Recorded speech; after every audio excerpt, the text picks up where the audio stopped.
Good evening, everyone. Welcome to UpStart Live by PayU. PayU, as you all know, is one of the leading payment service providers. We are across sectors like airlines, SMBs, and of course, the startup community. Uh, our speaker, I think, is facing some troubles. Yes, we are just bringing him back up. We have Amit with us. Amit, we lost you for a while there. I was just going through the introduction, so let me finish that and hand it over to you. Sure. So, Upstart Live is a series that we do where we bring in entrepreneurs or successful thought leaders to talk about various topics. It's mostly for startups, daily operations, could be marketing, could be sales, and in this matter, it is about funding. We are talking about funding here, where we bring in subject matter experts like Amit here to talk about topics of interest. So today's topic is what an investor looks for in a startup before making the investment decision.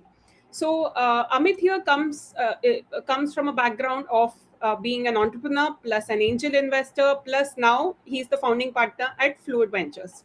We have brought Amit multiple times before as a part of our event, but then he was coming in as a entrepreneur where he was talking about how he has another startup where he talk where what they do is they provide services for entrepreneurs. So startup buddy, that's where we used to invite him. That's how we used to invite him in the capacity of, but now he's become a founding partner at a investment firm. So we are talking to him about what an investor looks for in a startup.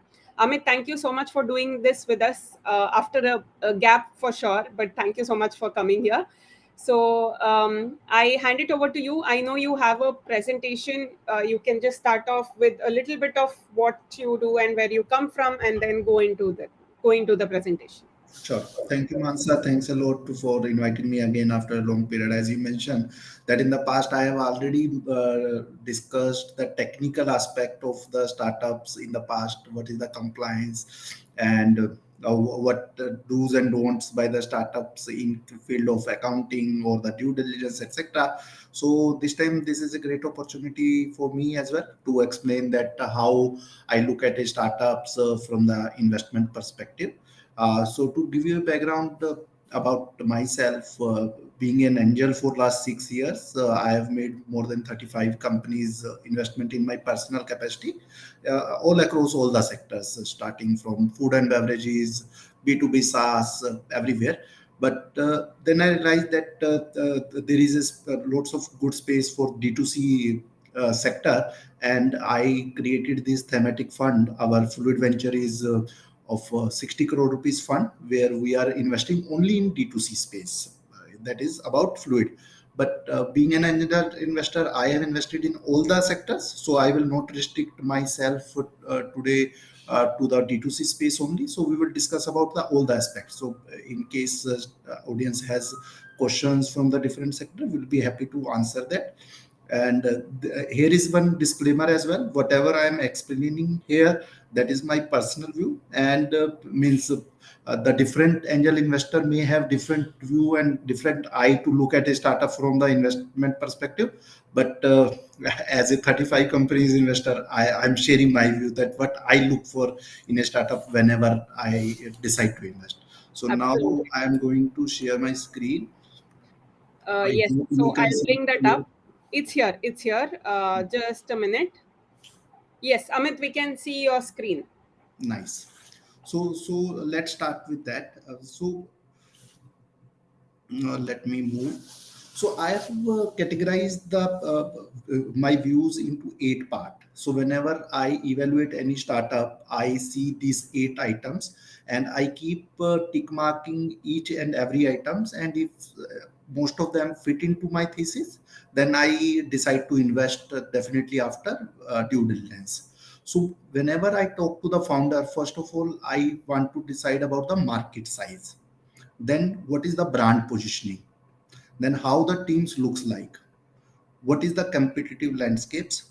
Then the third part which I cover, what is the revenue model of the company and what is the scalability path for the company? how what is the vision of the founder, how he describe it, and in all the cases it is very important that how the founders describe his vision to the investor.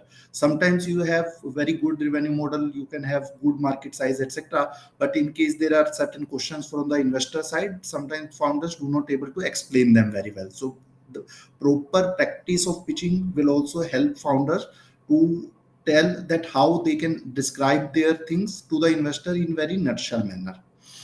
And the fourth, which is the least last but not the least, that what is the funding Amit, requirement of the company. sorry to interrupt you. Can we put this in presentation mode? I think it would be easier.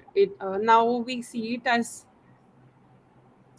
You can't see this we slide. can see it. It's pretty clear, but I think it'll sort of zoom in once we put it in presentation mode. I Okay, think that would be slightly better. let me try that.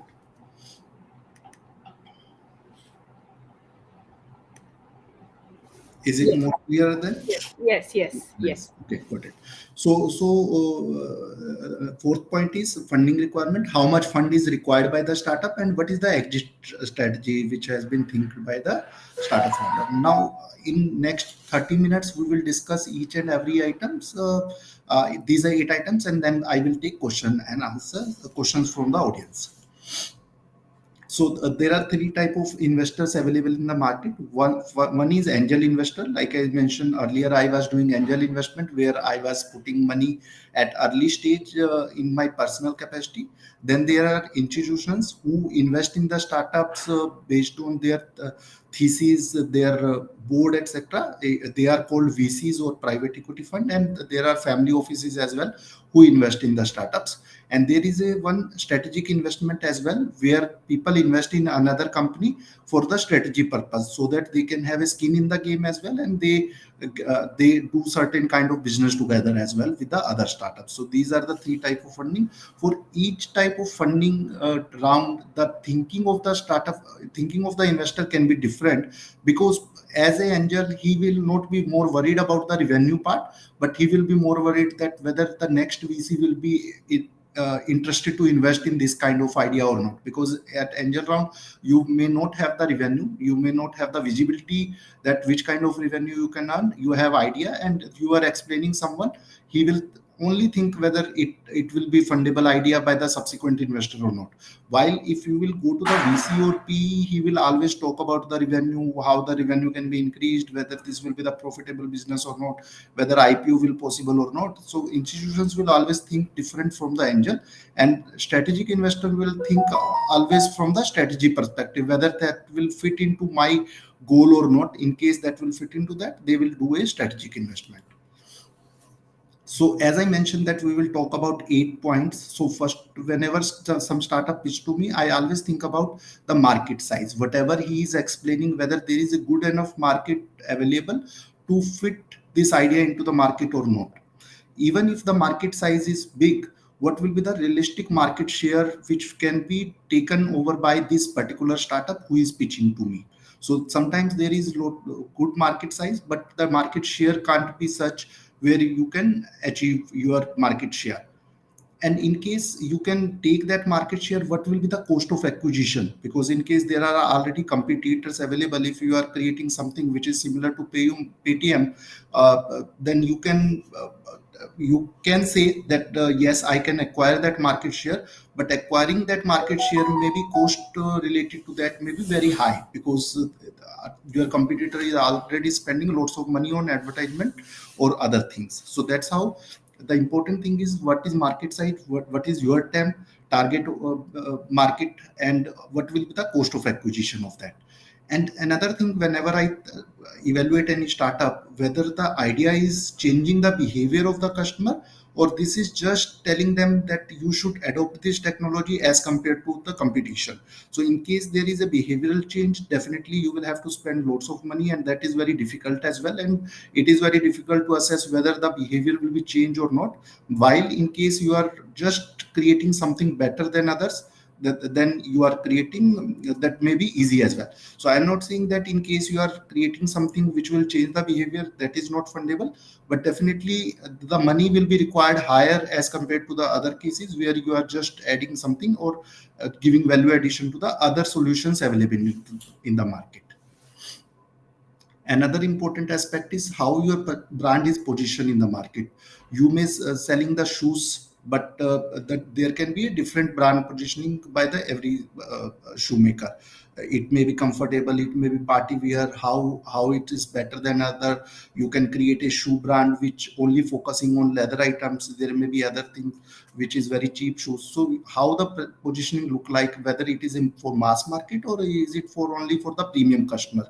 So that's how whenever someone is pitching, it always come to the mind of the investor, to whom he want to sell, at what price point, and whether this product will have repeat sale or not. Sometimes you are selling something which people require once in a lifetime. If you are spending lots of money on advertisement or customer acquisition and customers do not require that items again and again, then the valuation will be very low, and investors may not be interested in those kind of business. Like in food and beverages, we always think that people will eat regularly, daily basis or weekly basis, whatever you will say. But if you are selling some sofa set, it might require once in a lifetime. But definitely in case you have multiple options related to home decor items, then definitely investor may be interested. Okay, if he will like the first product, he may buy another products as well. And another thing is to whom you are selling, whether you are selling to the rural market, or your target customers are urban market. So that's how we always evaluate that whether this will fit into the right kind of territory or not, and what is the thinking process on the brand positioning. Whenever we come to the team slide, we always think that whether these co-founders have a right mix of founders, whether they have a balance between the different kind of role which they want to do, and what is their past experience related to the idea on which they are working. In case they have a past experience to the relevant industry, that gives us the more confidence that yes, they will be able to do that. Even if they do not have past experience, but before coming to us, they have done proper research, they check that what are all nuances of this particular industry, and they explained us very well, it makes more advantage. So team is extremely important to invest, because ultimately the execution is the core of every business. So whenever we listen any pitch, we always evaluate whether this team will be able to do this or not. Even the idea can be good, everything can be good, but in case we do not have any confidence that yes, this is the right team, we do not invest in those startups. So component this team composition is extremely important, and roles and responsibility should be very clear. Whenever you will pitch to an investor, he will always ask that who is doing what. So you should be clear that what is the role of each co-founder. It should not be like that you says that everyone is doing everything. That does not give any confidence to the investor. So role should be clear, and in case you have a right kind of advisor who has industry experience, that will add more advantage. So you will have to take care of this slide very carefully, and in case you are making a slide for the team, you should clearly demonstrate that where they have worked, what tenure, and what was their role in the past organization. You should never miss this slide whenever you are pitching to the investors, because as an investor, we always keen to understand that what is the competition exist in the market, and how you are different from the your competition. In case you will say that no, I didn't have any study that how I am different from the competition, I am unique, or no one exists, that will not give a right confidence to the investor. You should always do a proper research that who are the competitor. Even if there is no competitor exactly same with you or in the same organization, still you should evaluate that how the problem was solved by earlier by the customer, whether there was unorganized market, whether there was something which was not available, some traditional way people are selling this solution, or no solution at all. So in case you do not have exact competitors but similar kind of thing, you should also explain that. That will always give additional advantage, and it will help you as well to do a proper kind of wording with your investor to understand, and he will be able to correlate with that as well. Okay, if I am using this software or this product, how you are different from them, then he will start comparing it, and it will help him to visualize the things as well. Otherwise it will be very difficult for him as well to decide what you are doing and why you are doing. So it is always better. And in case you can show in tabular form that okay, I have four competitors, he's doing this, he's doing that, I have additional competency in compared to him. Maybe in pricing you are better, in maybe some more features, maybe some additional advantages, whatever way you can think of, you should do a comparison for the investor. That will always help you. Now, this is extremely important. Once the investor will think about it, yes, okay, problem is right, solution is right, and I have a right team, then he will definitely ask certain questions related to business models as well. So you should be clear that what are the various revenue possibilities in your business. It is not like that, that even if you are thinking about the five revenue possibility, you should explain all of them. Whatever you think that this may be the immediate revenue possibility in my business, maybe in next 1 year, 1.5 year, only explain those revenue possibility. Do not add everything. Like in case you are B2 in a business of B2B SaaS and you are thinking that I may earn advertisement revenue after 2 years or 3 years or some cross selling, etc., do not mention that. You only focus on the core business revenues which will be directly come from the business. Another ancillary revenues possibility will always be there with every business. That's investor also knows that these are the possibility. So whatever possibilities are there from the core business, only tell that only, and it should be very clear that what how the revenue will look like. In case you have a OTT platform, okay, so one consumer will give you 99 rupees, take an example, per month you have a subscription fees. Then how many people will be able to give that subscription fees, and what will be the overall revenue for that, and what will be your customer acquisition cost or the direct cost. Then you should be clear that what is my unit economy and what is my customer acquisition cost, and at what point I will reach at a break even point.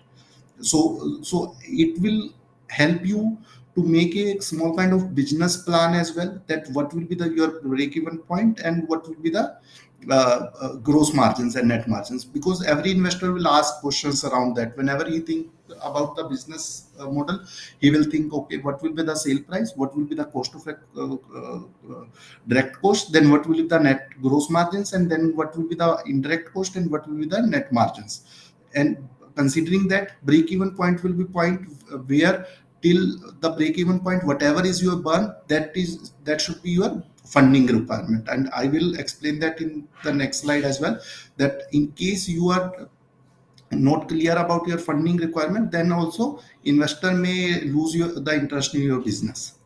Another important thing is what is your lifetime value of the customer. In case you have a customer who is buying from your platform repeatedly, so what will be his total lifetime value, how much product he can buy from you, and what will be his lifetime value. So that is a very important, because this is a right kind of ratio, that whatever amount you are spending to acquire one customer, what will be the lifetime value, it will increase the valuation as well, in case your lifetime value is high as compared to others.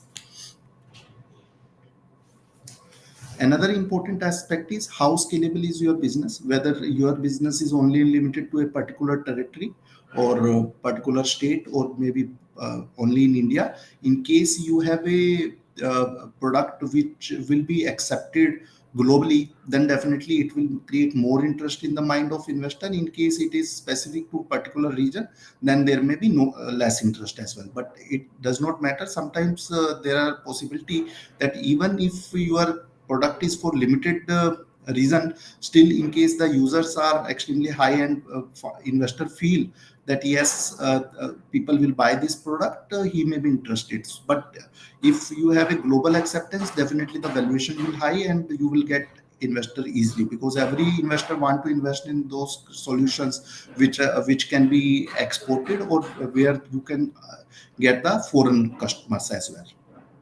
So again, when we are talking about the scalability, it is always important whether in the phase of scalability, lots of human intervention is required, or you can scale through the technology as well. There may be possibility if you are opening a saloon shop, so every time whenever you will open a saloon, you will need lots of manpower or other equipments, maybe capex, etc. But if you have something similar to lens cart or other things where the technology can play a significant role, then investor may be more interested into that, because ultimately the investor will make money only through the scalability. And and how, as I mentioned in the previous slide as well, how uh, frequently the customer would like to buy your product, whether it is of his use once in a while or it is of regular use. In case you are a platform like a milk basket where person will have to buy everything every day, then definitely your valuation will be high and investor will have more interest in that. So whenever you are asking about the funding requirement, you should be clear that what is the funds requirement, and it should not be the case that you add up all the expenditure of your company and say that this is my funding requirement. Whatever potential revenue you are assuming that you will get from your company, you should deduct the expenditure, and whatever loss you are estimating till the time of break even, that should be the your funding requirement. And you can take certain buffer, but it should not. I have seen multiple startups where they come to me and says that I am looking for the fund, but I want you to fund me the entire expenditure for next 10 months. Even I am expecting that there will be revenue against that, but I am looking for funding the entire. I do not invest in the startups, because unless and until you will have confidence in your revenue, how I can assume that you have a right kind of cash flow management. So whenever you are asking for a funding, you should only focus on the net burn. It should not be that you expect investor to put all the money into your business considering your expenditure. So you should have a very scientific method to calculate that how much funding is required and where you will utilize it. So whether it will be go to the technology, it will go to the inventory, or will it go to the marketing, and what will be the exact utilization, you should be very clear. You should not be blank at the time when he asks you that what will be the utilization, and you simply say I do not have any calculation, I just thought that 1 crore rupees will be sufficient for me to do certain expenditure. So investors money will not be for you to do certain expenditure. You will have to be clear that what you want to do with that money. Do not under raise the money in case you required money for next 12 months. My suggestion to you will be that raise the money so that you do not have to go into the market again and again. And in case you will be out of money in between, your pace will be loose. So make sure that you have a right kind of calculation. Do not underestimate, and raise the right money whatever is required into the business. You should be very clear that in which month business may be profitable. In every business, in initial stage, you will not get the profit, but there will be particular point where you will reach at a break even, and after which you will start getting the profits as well. And you should always be clear in your mind what happens in case after this round of funding, next funding do not happen. Whether you will have to shut down the business, or is there any possibility that this is a sustainable business, even if you will not get the next round of funding, you will not be able to grow fast, but still it will be up and running. So these are the few questions which investor always keep in mind. Most of the investors do not ask questions related to exit, but sometimes they just throw a question that what do you think about the exit? Because every investor who is entering into your company, he will always expect that there should be exit, and the faster exit, and he should your company should be multiplier for him, so that he can get a right kind of IRR from your company. So 99% possibility is that investor will not ask you this question. But even if he asks the question about the exit, you should be clear that what is your vision, whether you are looking for IPO, you are looking to be acquired by a particular company, you are looking for some merger and acquisition in the future. So how do you think that exit will be happen, and based on the exit only, investor will be able to make the money. So you should have certain permutations and combinations in your mind. So this is all from my side. So today's presentation is very small because this is not technical. I would I will be happy to take more and more questions. Whatever questions come to your mind, feel free to ask me. I will be happy to answer.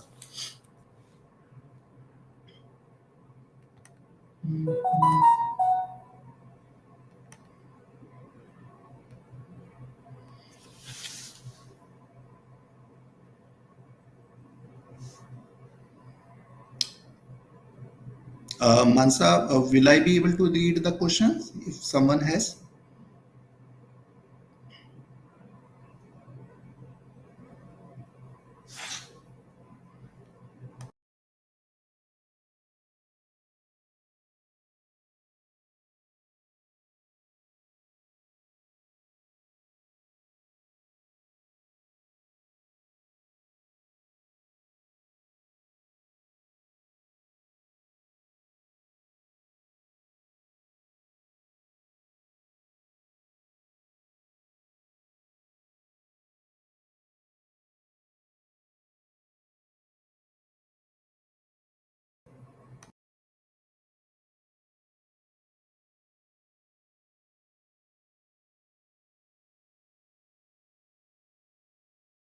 Feel free to write your questions in the chat box.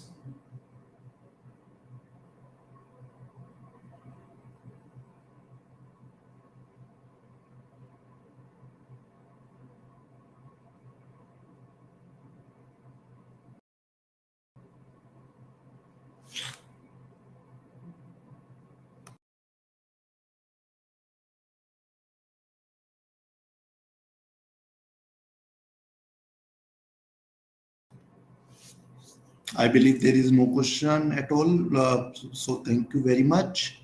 Uh, uh, I am always available on the my email ID is amit@fluidvc.in. Feel free to write me any question in case you have any question for me in the future as well. Thank you.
Can you hear me, Mansa?